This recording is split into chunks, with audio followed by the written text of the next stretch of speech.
Turmuşqa bергенден kийинки кызыңыз кайын журтумун жамандап келсе, алардын жамандыгынан эмес, балким сиздин кызыңызга берген тарбияңыздын таптакыр жоктугунан ушинтип келип аткандыр. Абайлайлы. Ошон үчүн мен дайыма айтам да, кызга сеп даярдагандан көрө эп даярдаш керек деп.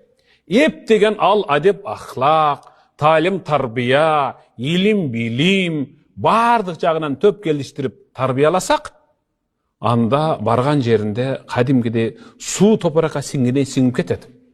Эгерде сеп эки жаштын ортосундагы жашоону ынтымакташтырып бекемдей турган болгондо, анда чындап айтканда анча-мынчалардын берген себин уксаңыз, чындап айтканда, ашырып айтканда эсиңиз болушу мүмкүн. $10,000, $20,000, $30,000, $40,000, $50,000 сеп берип, бирок кызы 1 ай, 2 ай жашабай ажырашып кеткендер да бар. Демек, жашоону сеп сактап калбайт, жашоону эп сактайт. Адеп ахлак, талим тарбия, илим билим, кичипейдүүлүк, ыйбалуулук, ыймандуулук сактап калат.